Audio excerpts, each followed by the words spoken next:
भारतीय कॉमेडियन और एक्टर सुनील पाल के खिलाफ पुलिस में एफआईआर दर्ज हुई। कोविड के समय फ्रंटलाइन पर काम करने वाले डॉक्टरों का मजाक उड़ाने और उनके खिलाफ अपमानजनक शब्दों का इस्तेमाल करने को लेकर डॉक्टर के एक एसोसिएशन ने अंधेरी पुलिस स्टेशन में मामला दर्ज कराया। उन्होंने एक वीडियो अपलोड किया जिसमें डॉक्टरों पर कोविड संकट की आड़ में मानव तस्करी का भी आरोप लगाया।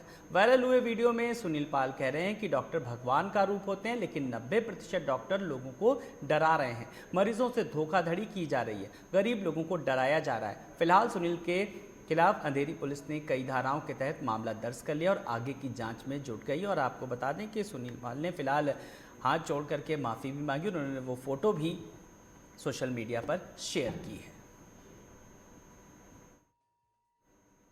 एफआईआर हुई है अंधेरी पुलिस स्टेशन में। लोगों का ऐसा कहना है, उन लोगों का, मेडिकल स्टाफ वालों का, कि मैंने डॉक्टर्स के लिए और मेडिकल टीम के लिए कुछ भला बुरा कहा है। हालांकि मैंने सबके लिए नहीं कहा, थोड़ा बहुत कहा है, लेकिन आजू बाजू के वातावरण को देखते हुए कहा है, लेकिन सबको नहीं कहा है। आज भी मेरी नज़र में डॉक्टर जो है वो भगवान का रूप है। कहीं कुछ गड़बड़ होता है तो एक पेशा बदनाम होता है, तो आपको पता ही है। नीम हकीम खतरा है जान, या सौम्य सियासी बेईमान फिर भी मेरा देश महान, ये सारे शब्द जो है हमारे बुज़ुर्गों ने किसी न किसी वजह से ही कहे होंगे। लेकिन फिर भी मैं सबके लिए नहीं कह रहा हूँ। मेरा दिल अभी भी कहता है कि अगर कोई गलती हुई मुझसे या किसी का दिल दुखा हो तो मैं माफ़ी चाहता हूँ, क्योंकि मैं भी लोगों को हंसाता हूँ। Laughter is the best medicine. तो मेडिसिन के बारे में अपमान करने का या कुछ करने का मेरी कोई मंशा नहीं है। आप सब जियो हज़ारों साल, यही तहे दिल से दुआ दे रहा Sunil Pal. Love you all. Once again, I am really sorry.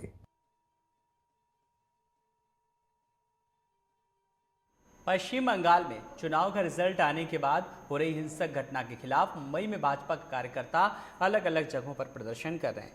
Borivali में उत्तर मुंबई के खासदार गोपाल शेट्टी भाजपा कार्यकर्ताओं के साथ प्रदर्शन किया और हमलावरों की गिरफ्तारी की मांग की। तो बंगाल में ममता दीदी को इस देश के नागरिक चलते नहीं है, क्योंकि अन्य पार्टी के कार्यकर्ता है, उनकी निर्मम हत्या की जाती है, उनके घर तोड़े जाते हैं, उनके दुकानों को आग लगाई जाती है, और उसी जगह पर बंगाल में से जो घुसपैठी आते हैं वो सारे ममता दीदी को अच्छा लगता है। इसलिए चुनाव के पहले जितने लोगों की हत्या हुई है, चुनाव के बाद में जितने लोगों की हत्या हुई है, ऐसे सारे लोगों को पकड़कर जेल में जब तक ममता दीदी डालती नहीं है तब तक राष्ट्रपति ने ममता दीदी को शपथ विधि के कार्यक्रम से वंचित रखना चाहिए। ताबड़तोड़ वहाँ पर राष्ट्रपति शासन लगाना चाहिए, ये हमारी मांग है। ये फेडरल सिस्टम के जो बातें चल रही है देश में, मैं चाहूँगा कि आने वाले दिनों में फेडरल सिस्टम के बारे में भी देश के सारे बुद्धिमान लोगों ने और सारे राजनीतिक पार्टी के लोगों ने मिलकर बैठकर बातचीत करके रास्ता निकालने की आवश्यकता है। केंद्र सरकार कहते हैं कि हम 5 लाख रुपया देंगे, तो ममता दीदी बोलते हम लेंगे नहीं। केंद्र सरकार कहते हैं कि किसानों को हम पैसा देंगे, ममता दीदी बोलते हम लेंगे नहीं। ये कैसा चलेगा? यानी एक ही देश में एक ही देश के लोगों ने 2 प्रकार के कानूनों का पालन करने का। आखिर केंद्र सरकार भी तो देश की सरकार है।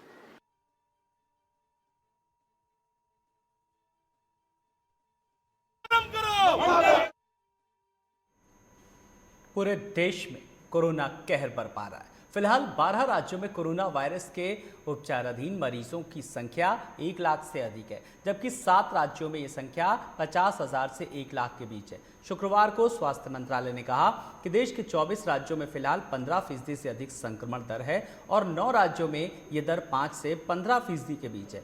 मंत्रालय ने बताया कि महाराष्ट्र, उत्तर प्रदेश, दिल्ली और छत्तीसगढ़ उन राज्यों एवं केंद्र शासित प्रदेशों में शामिल है जहां कोविड-19 के रोजाना मामलों में लगातार कमी आ रही है। मंत्रालय ने बताया कि बहरहाल कर्नाटक, केरल, पश्चिम बंगाल, तमिलनाडु, ओडिशा उन राज्यों में शामिल है जहां संक्रमण की दर बढ़ रही है। स्वास्थ्य मंत्रालय ने राज्यों से कहा कि जो लाभार्थी कोविड-19 टीके की दूसरी खुराक का इंतजार कर रहे हैं उन्हें प्राथमिकता के तौर पर दी जानी चाहिए और अनुशंसित टीकाकरण कार्यक्रम को समय पर पूरा किया जाए। दिल्ली में कोरोना संक्रमण ने तबाही मचा रखी है। बीते 24 घंटे में कोरोना के लगभग 20,000 मामले सामने आए, जबकि लगभग 350 लोगों की मौत हुई है। वहीं 19,000 से ज़्यादा लोग ठीक भी हुए हैं। शुक्रवार को जारी रिपोर्ट के मुताबिक दिल्ली में पिछले 24 घंटे में कोरोना संक्रमण के 19,832 नए मामले सामने आए, जबकि 341 लोगों की जानें गई हैं। वहीं इतने ही समय में 79,593 टेस्ट भी किए गए, जबकि 19,085 संक्रमित लोग रिकवर हो चुके हैं। डेटा के मुताबिक संक्रमण दर जो है वो लगभग 25% है।